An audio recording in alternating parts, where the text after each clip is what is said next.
Are you looking for an inspiring listen? Something to motivate you? You've come to the right place. Welcome to Women of the Northwest, where we have conversations with ordinary women leading extraordinary lives. Motivating, inspiring, compelling. Welcome to episode 88. Dana Bartis has chosen the homeless life, living in her outfitted van for years.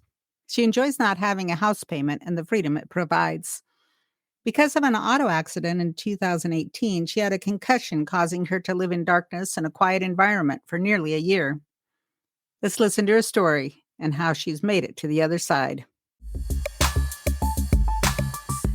Hey, everybody. Welcome to Women of the Northwest. I'm Jan Johnson, your host, and today I'm welcoming Kathy Dimont, who participated in studies of wolves in Glacier National Park. And here are some interesting factoronies about wolves. Wolves are highly adaptable animals, capable of living in a variety of habitats ranging from forests and mountains to tundra and grasslands.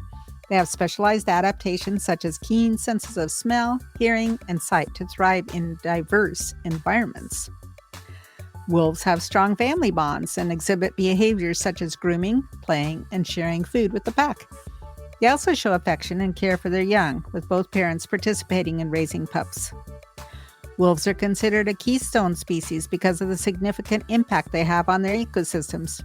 Their presence influences the behavior and distribution of other species, leading to cascading effects throughout the food web. So let's join Kathy and hear all about her fascinating studies. Hi, Kathy. Hi. Nice to have you here. Nice to be here. We tried to get together before and it was not successful. So we're down in Bend and where you live and going to have a good time. I'm interested to hear about the studies that you did about wolves. Okay. That was when I was at Glacier National Park in Montana, and I was there from 1986 to 1991. And that might not be right. I mean, it was a while. I was there a while ago. It's been a while. And basically it was an administrative job, and I worked for the science department, and there were people doing all kinds of very specific research on things like eagles and mountain sheep and brown trout, all sorts of things. And in the meantime, the wolves started to move back into the park. They'd been extirpated. They started to move back in, coming on their own. Nobody moved them. They came in from British Columbia. And there were some people at the University of Montana who were fascinated by it and who were really excited to come in and study it. And so I did things like give them the permits that they needed to come in and do the studies. And then wolves are very charismatic and they attract all kinds of attention. And we had people like CBS Sunday Morning and all kinds of people that wanted to come in and learn more and see more and show more. And we had some dynamite photographers who did get some pretty good pictures. That's cool. So we had basically a national audience because it's a national park, because the other thing was, we have exclusive jurisdiction. Oh. Glacier National Park was a park before Montana was a state.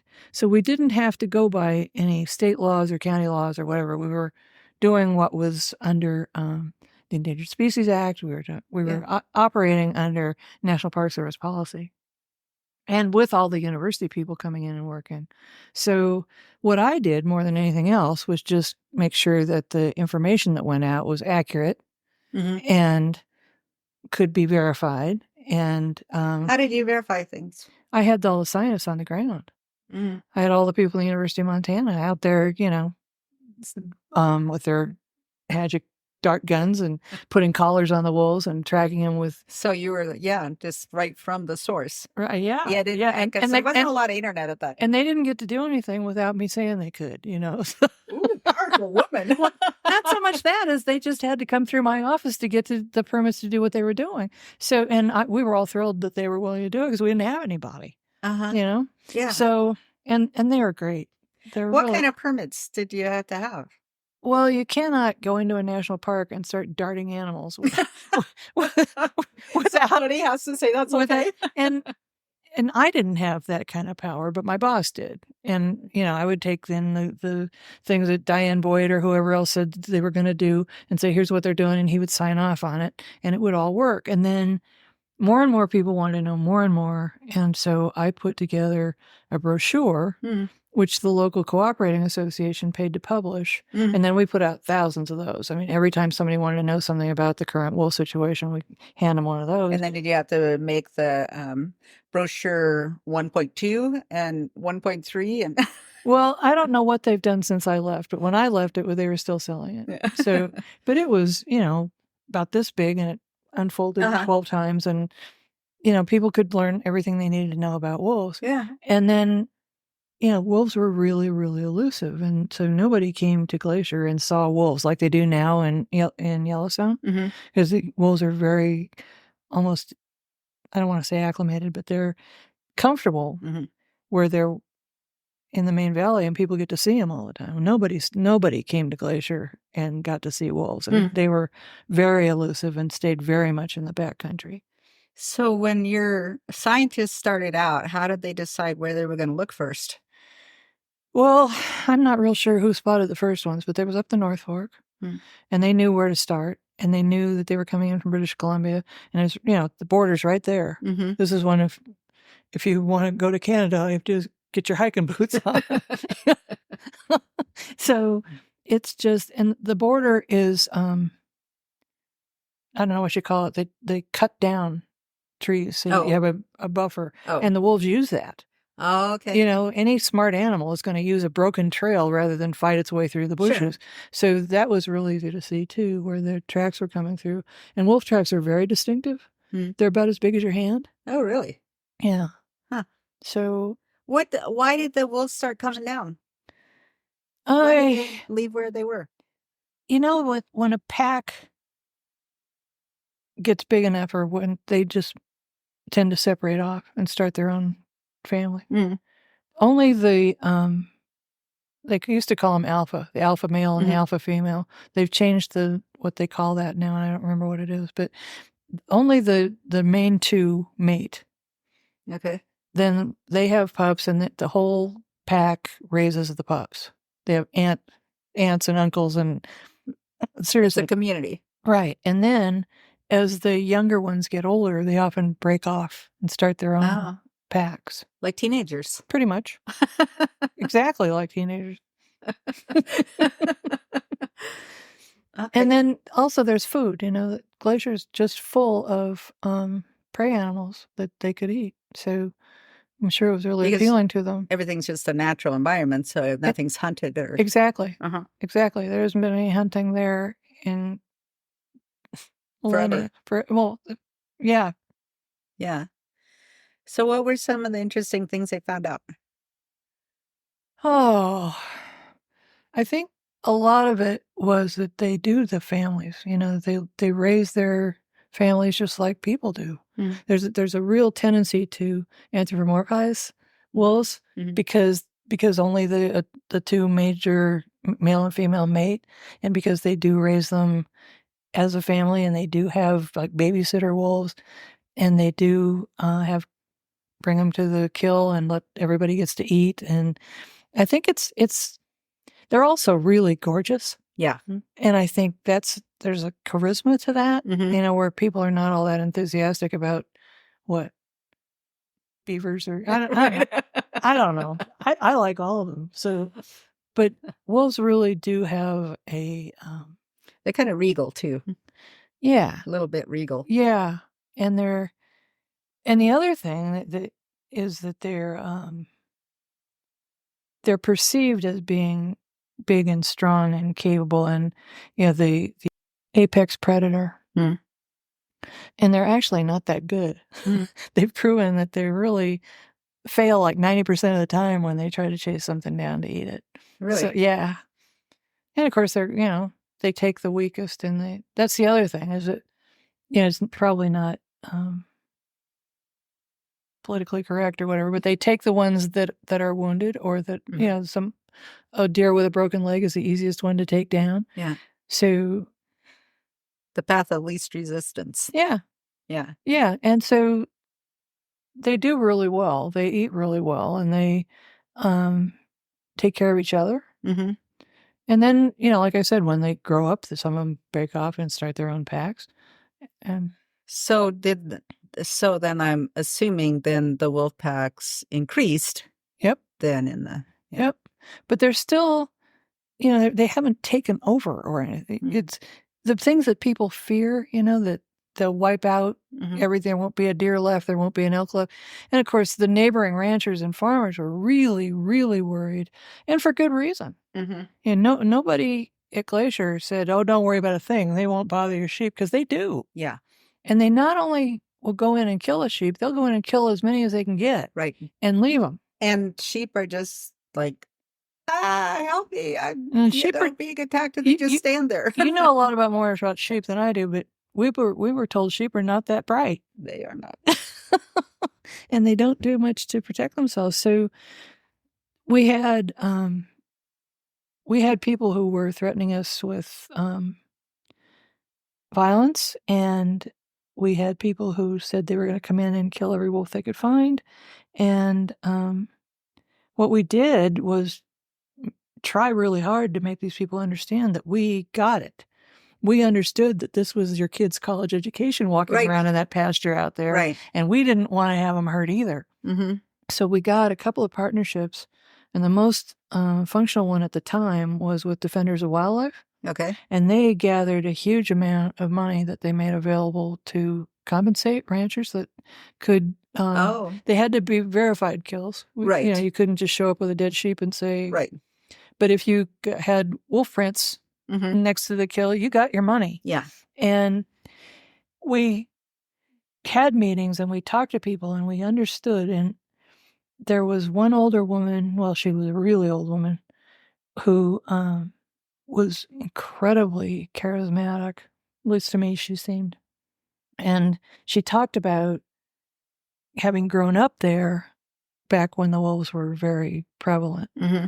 And then, of course, they got wiped out. But when she was a girl, she remembered coming home one time when it had snowed a lot in between when they had gone to church and when they were returning. Mm-hmm. And the horses were struggling to get back home. And the wolves came. Oh. And this woman was riveting. I mean, you could picture those wolves taking out those horses, and you could picture the family, being bereft because without those horses, they had no help. And so we understood what they were up against, and we wanted to make sure that we weren't the bad guys. That we had a job to do as far as the endangered species and as far as keeping the park as natural as possible, but we didn't want to hurt anybody in the process. Well, and I mean, what's the trade-off? Are you going to hurt the wolves? If you're not going to hurt the wolves, you're not going to hurt the people. Right? I mean, as far as you're protecting the wolves, you're also going to protect the people. We're going to try. We're going to try really, really hard. We're not going to say, well, sucks to be you. Right. What about, did you offer things like, fencing or we didn't. Great Pyrenees? We didn't. I don't think we even had that option because it's not, the government's really right. I mean, try to find a way to buy a fence for a farmer. Right. Good luck. Right. But Defenders of Wildlife came in, and I know they compensated people when they had an actual loss. But believe it or not, there weren't very many losses. Mm. When there are that many deer and elk and they need to go, and bunnies and God knows what all else they would eat. And the other thing about wild animals is that they're incredibly intelligent in things that you don't really think about. They know where the boundaries are. Hmm. They know. One time, this is a long time ago, Rocky Mountain National Park, and I think it was in the 60s. Yeah. They had so many elk and so many deer that they started trying to round them up and drive them out of the park. Hmm. And they couldn't do it because when they got to the boundary, all the ungulates would turn around and go right back over. All the cowboys, all the ranger cowboys would almost get run over because they would not leave the park. They knew that there were people outside that boundary that could shoot them. So I'm not guaranteeing that the wolves won't go outside the park. Right. But for the most part, they know where they're safe and they know where they're not. Hmm. That's fascinating. But there's no warranty on But they are smart and they do know. Yeah. Yeah. Huh. Was that a finite study, or is it still? It's not even a study. It just was just known. Yeah. I don't. But I mean, as far as there may be study. I can. I sent you those you studies. did send me those studies. Yeah. In fact, I'd like to link to those. Yeah, I'm sure he'd be very grateful if you did that. I know. He's such a good guy. Yeah. Yeah. Yeah. But the scientists that were there in the studying they were doing, are there still people studying it, or did that You know, end at there's some time? so much going on now at Yellowstone that I think that's where a lot of the focus is. Mm. And I don't know what's still going on at Glacier as far as the wolves are concerned. Yeah. So everybody I knew that worked there has retired. Yeah, because you're an old lady. I am old. And believe it or not, most of the people I worked with there were older than me at the time. So yeah, so it's a new generation there. Yeah. Yeah. Yeah. Well, I'm sure that was an experience that has just kind of stuck with you, forever. It did. It really kind did. of molded you in some ways. But, then I moved on to other places and did other things. And all the work at Yosemite was entirely different and entirely unrelated. And I loved every minute of that as well. So overall, it was one terrific career. Yeah. I wonder about probably the scientists that were doing it. That was probably like their major, their studies that they were, to get them motivated to do something like that too. What they were in college. There was a whole wildlife ecology department at the University of Montana, and that's where most of these people came from. And then I forget what his actual office was, but there was a state senator, I think. And I could be wrong, but he worked with us too. And he was a professor at the University of Montana and a state senator, state representative, something. Yeah. And he was in and out of there all the time, and he was really good at getting money for these kids. Oh. So, and the Forest Service also, which is a totally separate federal agency, used to find ways to fund some of the stuff that we did too. So we were pretty good at getting money that, especially you end up on CBS Sunday morning, you end up getting attention. Seeing it. Right. Yeah, saying, we want to say the wolf. Yeah. Well, and there's a romance involved with it. Right. That's you kind of wish that would go away. Because we also had grizzly bears and we also had, all kinds of other exciting things going on. Yeah. The most widely recognized grizzly bear researcher in the world worked right down the hall from me. She did DNA research on grizzly bears before anybody knew what DNA research was. Really? Yeah. Amazing woman. That's fascinating. Yeah. That'd be interesting. She got a huge grant to study and try to figure out how many grizzly bears there were. Yeah. And she did it by, they rub against the trees. Oh, they rub and they get, so the fur gets pulled out. And she took fur samples and sent them for DNA and found out that there were about twice as many grizzly bears in the park than we'd ever thought there were, which meant essentially that they didn't require all the protections that we were putting on. So she came out with all this, very well documented research. And in the meantime, John McCain, very famous man, had just torn us up one side and down the other about how stupid it was to be spending all this money on grizzly bear research.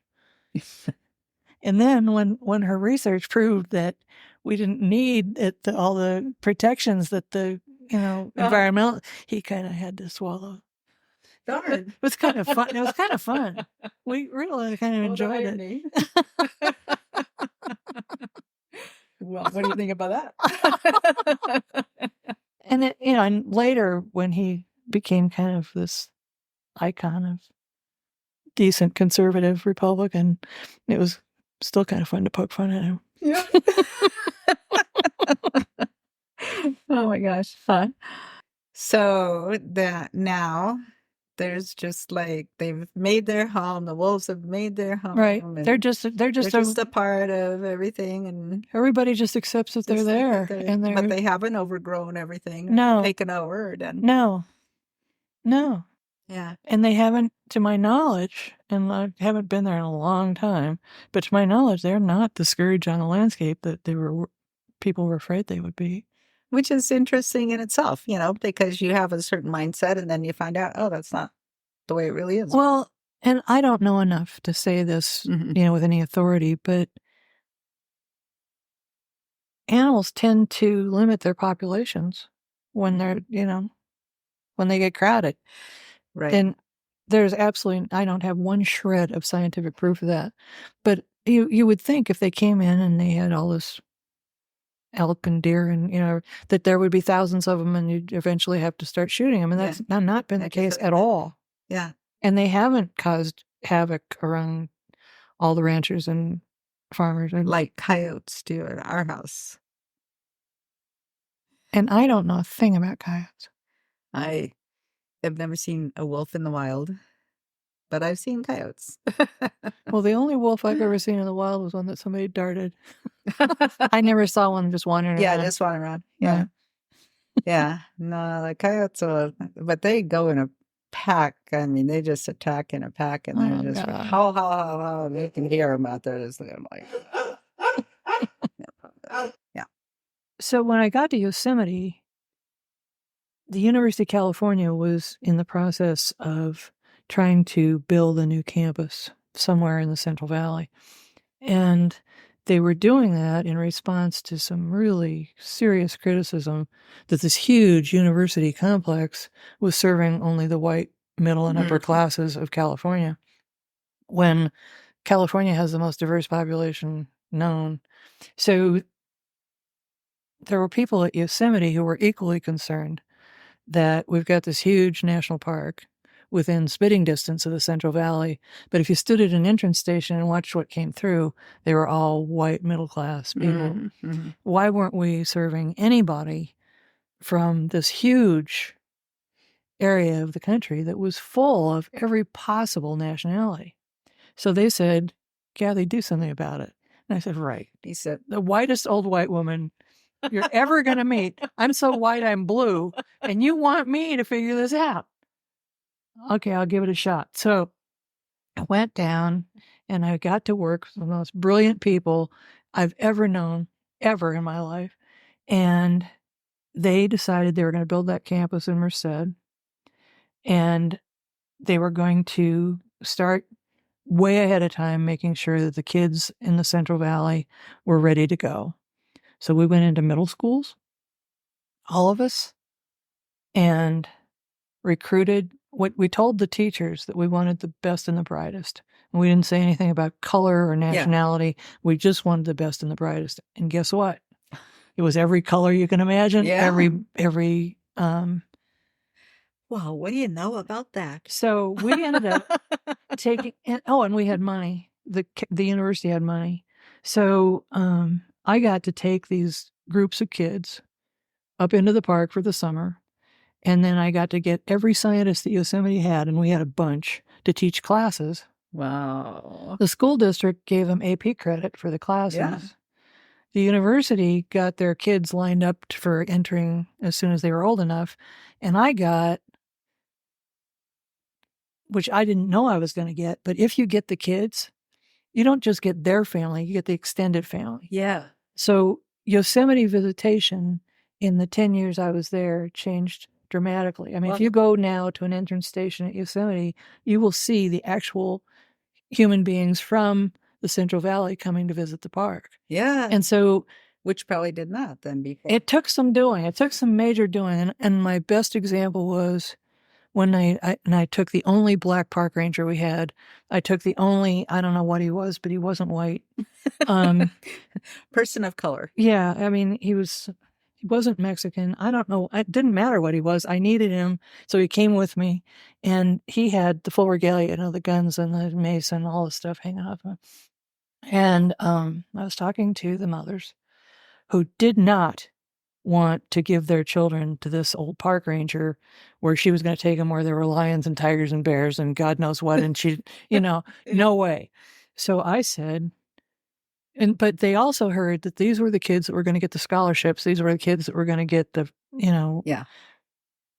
the pick of the litter admission for the University of California, Merced. And this one woman came up to me and she literally was sobbing and she had tears streaming down her face. And she said, I never spent the night away from home until I was married. and I have never spent the night away from my husband. Oh. And you want to take my little girl into the woods. And I said, I do. And I will keep her safe. And see this guy? Is Mike. With all the regalia. All the regalia. I said, if I ask him to, he will spend the night standing over your daughter, making sure she's safe. And he stood there going, and she let her come. Yeah. And that was really like the seed. Yeah. Because once I got her entire clan. Yeah. And if I had her clan, then I had the next clan. And I had all these kids. And I still have her. She had a baby not very long ago. And I was one of the first people to get a picture of it. So, and there were some amazing kids. Some stunning kids. How stimulating. My favorite kid of all, I think, I still hear from him too. He's Mexican. And he got his green card. And I found out, he never would brag about anything ever, but I found out he spoke 11 languages. Really? Including Hebrew and Mandarin. Go figure. So, wow. One day I found him in the Mariposa Grove of Giant Sequoias speaking to a busload of Chinese tourists in Mandarin. Probably with a Mexican accent. I don't know. Most amazing kid. Stunning kid. Ooh. So. Tour guide for you and all. Yeah. Go figure. I mean, and we had just a bunch of amazing, wonderful, brilliant. And now he's got a PhD and he's teaching in Dubai. He's teaching French in Dubai. Uh-huh. Uh-huh. And I imagine that when that girl went home and told her mom how amazing it was made all the difference. Well, and the university was smart. When the programs ended at the end of the summer, they would have these huge extravaganzas and invite the parents. Sure. And we would show them the films that we had taken during the summer, and the kids would get up and give speeches. And we just won them over. Yeah. And it worked. Yeah. So look at all those extraordinary people. Really. And they are just wonderful. Just wonderful. How cool is that? And you didn't think you were capable of doing that, and look what you did. Kathy, this has been really interesting. I'm so glad we got together. Oh, I'm so glad you liked it. I think this might be one of the favorites here. So. Oh, I had a good time. Yeah. All right. Thank you. Well, I don't know about you, but I thought that was a lot of fun. I've included links in the show notes about the studies, so be sure and check those out. And I have some news. I will be starting a second podcast soon, and we'll be paring Women of the Northwest down to 2 episodes a month. So I look forward to telling you more about that one. It will be coming soon, and hopefully that's one that you'd like to subscribe to as well. So more on that later.